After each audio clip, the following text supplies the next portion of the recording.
Hi guys, it's Kiana. Welcome back to my channel. So today we are going to be getting into my book reads for the month of April. Unfortunately, this month was a big letdown for me. A lot of books that I started turned out to not be really gripping, and so I got bored and would forget to read for days and days. So I only read 4 books this month. So the first book I read this month was The Program by Suzanne Young, and this book follows the life of these teens that are living in this world of a suicide epidemic. This book follows 2 main characters, though, James and Sloane, who are a couple before this epidemic takes hold and changes their whole world. And I actually really love this book. And I originally thought that this was a 6-book series, but it turns out that this was the first book to a 2-book series, and then the author kind of created like 2 other 2-book series following this idea of a world where suicide is an epidemic. And I'm not a fan of series like that. I like everything to be chronological. I don't like things to be split up. So after reading this, I had really high expectations for the second book, and I ended up giving this book a 4-star review because I think that it was really well written. It did lag at times, but I thought that it was really gripping, just the idea of it and everything. So I was really excited to read the second book, The Treatment, but this one ended up being such a letdown. I almost gave this book 1 star because it was just completely terrible to me. Like, I totally hated this book, but the last maybe 4 or 5 chapters picked up, and I understood why the author was like weaving the story the way she did. And so for that reason, I gave it 2 stars, but it was completely trash. So for that reason, that's why I didn't go ahead and read the other 2-book series, because I just felt like maybe the first book in all of her series would be strong, but then the second book would fall off and be completely like garbage almost. That was how I felt about these. So the third book I read this month ended up being a very quick read and an ebook. I read Evidence of the Affair by Taylor Jenkins Reid. I don't know if you guys can see that very well. Probably not. I thought that it was really good. I ended up giving this story 5 stars because, first of all, Taylor Jenkins Reid, and secondly, it was just so good. So it ended up being about a woman who finds out that her husband is cheating on her, and she finds these letters that he's written to his lover, and the woman then is able to track down her lover's husband, and so she writes a letter to the lover's husband and tells him that all of this is going on. The whole story is told through letters. I really enjoyed the writing style. I thought that it was completely different, but very genius, very true to who Taylor Jenkins Reid is as a writer. She tries lots of new things, different writing styles all the time, and sometimes they work, sometimes they don't, but most of the time they do. Taylor Jenkins Reid is an amazing writer, and just the different things she does with her writing style is so beautiful that I'm such a fan. My 4th and final book read of this month, which ended up being One True Love's, also a Taylor Jenkins Reid book. And this one is about a wife whose husband dies, or supposedly dies, and goes missing overseas, but it turns out that the husband didn't actually die, and so he comes back to find her and when he finds her, she's engaged to another man. And I absolutely loved this story. This is probably my favorite of all the Taylor Jenkins Reid books, and I now own 4 of them. So yeah, why I love this book is just because it's a love story, but it's also very unconventional. Like, I was surprised, so it was kind of mystery meets romance, and I love that. So yes, I also gave this story a 5-star rating because, I mean, until Taylor Jenkins Reid totally shakes me and makes a book that is total like a 3-star material, I don't think I can ever give this author anything less than that. But yeah, I would definitely read this book if you're a fan of romance. And yeah, that's pretty much all I have to say about that. So I do want to end though with a book that I started to read and then totally didn't like, and that ended up being this book, We Are the Ants by Sean David Hutchinson. And to be fair, I don't know if this book is good or not. I had to DNF it, which means do not finish. I had to not finish this book because I was 50 pages into it and really not invested in this book, and I didn't want to waste more time reading something that I just really can't get into. My brain started to go other places. I couldn't focus on the story. I was thinking about too many other things. But what it comes down to, I think, is that this story in itself just isn't for me. It is a young adult book, just like Suzanne Young's program series. And I'm not really a fan of young adult fiction, but these books were recommended to me by someone that really does like young adult, and she told me, you know, if I wanted to get into young adult fiction, that these were good starter books.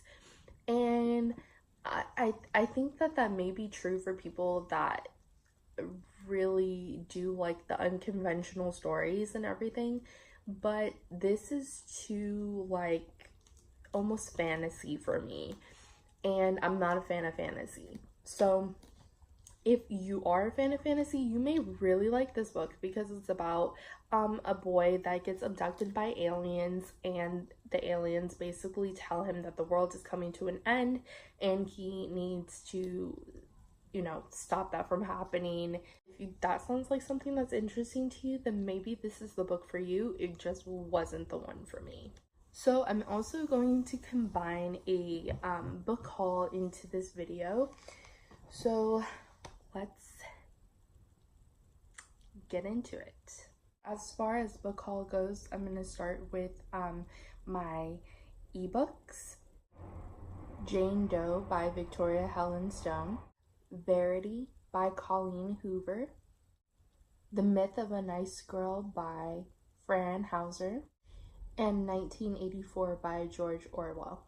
So those are all my ebooks that I'm very, very excited about that I was able to haul. All of them were free on Kindle for Amazon, so I'm very excited to get into those. Some of those have been on my list for quite a while, especially Verity and John Doe, because I love thrillers, or Jane Doe, because I love thrillers, so I'm very excited to get into those. Recently, I went to a really magical little bookstore, and they're known for having a great variety of books, some even being gently used and on sale for a very good price. So I was able to haul 7 books from them, and I'm very excited about those. First one I was able to haul is this book right here, The Woman Upstairs by Claire Masood. And it's a thriller, I think. It's a contemporary fiction. This book seems to be about a woman who gets really invested in new neighbors that move in, and it just sounds like a really touching story, so I'm very excited to get into this. Another book I picked up is called The Last Days of California by Mary Miller, and this book seems to be really crazy sounding.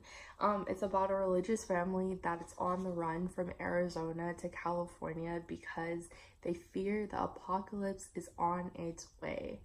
And something about that just really gripped my attention. So I'm actually very excited to get into this. Very, very soon. All right, anybody that genuinely knows me knows that I'm obsessed with Lauren Graham, who is an actress. She acts in Gilmore Girls, Parenthood. She's done a few movies. I read her memoir last year and I absolutely loved it. I gave it a 4-star review. And she wrote a fiction novel about an actress that's trying to make it in New York, and it's called Someday, Someday Maybe. And I found it in this magical little bookstore. So, of course, I bought this book. I'm very excited to read it. It seems to be getting okay reviews on Goodreads. Okay enough for me to feel like I need to read it. So, yeah, I'm just very excited to read this book. It seems like she wrote this book totally about her own experience getting into the industry, but turned it into a contemporary fiction as opposed to another type of memoir, which so many people do. And I think that's so lame when people try to write like two different memoirs about their life, one about their career and one about how they got into the industry. I don't really like that. So I think that it's very fresh and almost genius of her to write a contemporary fiction novel about that experience as opposed to doing what everybody else does. So I can't wait to get into this, and I really hope that it's good because I'm always rooting for Lauren Graham and her success. So yeah. Another book that I got is this book called Memoirs of a Non-Enemy Combatant by Alex Gilvery. And this one seems to be a contemporary fiction also. It's set in present day. Well, sort of. It was written in 2002 or 2006, the early 2000s sometime. And it takes place during that time also. So at the time, it was a contemporary fiction. It says here, me, Boya Hernandez Filipino, Lothario, New York glamour junkie, Homeland Security Patsy, whose IN fashion line has been brought low by a knock on the door in the middle of the night, locked away indefinitely in America's most notorious prison. Boy prepares for the tribunal of his life with this intimate confession, a dazzling swirl of soirees, runways, and hipster romance that charts one small man's pursuit of the big American dream. So into it already, even as the present nightmare of detainment threatens his vital mojo. Into it. So can't wait to read this one as well. It looks like it's a pretty short read, so hopefully it's as good as it sounds. Picked up this very interesting looking memoir because I love covers that don't tell me anything. I always think that they're so mysterious, so interesting to look at and also read. And then on the spine, it says it's called The Internet is My Religion by Jim Gilliam. And I am very interested to see what he has to say about the internet and his experience with the internet and how that makes for a memoir. So I like really know absolutely nothing about this book going into it, and for that reason I can't wait to read it. Back in high school, I used to be very obsessed with Emily Griffin, the author, and I found this little baby on the shelves. It's called Baby Proof. I actually read this story in high school. I don't remember anything about this book though. So I bought it because I want to reread it, and I'm kind of interested to see if I start reading it, if I'll get the plot right away, like if my memory will recall anything. Otherwise, I'm very excited to have Emily Griffin back on my shelf. I haven't had her on my shelf in a really long time. I don't know what the story's about, so I'm actually very excited about that too. That's awesome.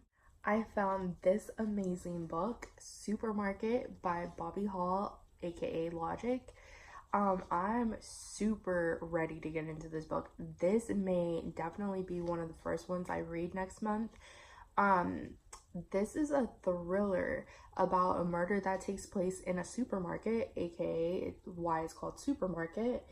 And I'm very interested to see where he takes this. I have no expectations for Logic's writing style. I'm not gonna call him Bobby Hall. I'm sorry, I don't know him that way. I know him as Logic. So I'm hoping that this book isn't a dud. Goodreads hasn't been very nice to him. Nobody has a lot of really good things to say. It is scoring pretty low. It's about 3.8 stars, which for Goodreads is pretty low. An average or pretty good scored book would be anything 4 stars and above as the average. His average is almost 4 stars. So I'm hoping that maybe I'll be one of the people that really enjoy this book and can help boost his Goodreads score. So yeah. At the end of last month, I was talking to you guys about Rachel Caine, the thriller author of the Still House Lake series. I did receive my copy of Kilman Creek last month, which was a book that I did order from Barnes & Noble because I really enjoyed her first book in this series, which was called Still House Lake. So I wanted to read Kilman Creek. And the third copy, or the third book in the series that I was waiting for, called Wolfhunter River, has arrived to me. I actually didn't start Kilman Creek because I was waiting on this book. I think what I want to do is reread the entire series, or entire first book, and then read it all together. So I'm very excited that this is finally here because now I can go ahead and do that. So I will be getting to that series very, very soon because I really just cannot wait to finish the series and see where she takes this crazy story. As always, I found some pretty amazing reads in Target. I found this little baby called The Book in Room 316, and it happens to be about a magical book that's found in a hotel room. So I'm very excited to see where this story goes, and I'm hoping that it's really good. Lastly, I am a fan of memoirs, so I'm hoping to be getting to this one pretty soon. It's called Lessons by the beautiful model Gisele Bündchen, and it's all about her experience with anxiety and how she's overcome it, and used what she's learned to create a more meaningful life for herself. And I'm always here to learn more and more about how to control my own anxiety. So I'm very interested in what she has to teach me. Maybe I can gain some wisdom from her. So I can't wait to read this one as well. Alright guys, well that concludes the end of this video. I actually do have a TBR lined up already for next month, so I'm gonna go ahead and create a TBR video right now as well. But I didn't want to do it all at once and make this video too long. So after you watch this, if you like it, please hit like, subscribe if you haven't already subscribed, and I will see you at my TBR of May video. See ya.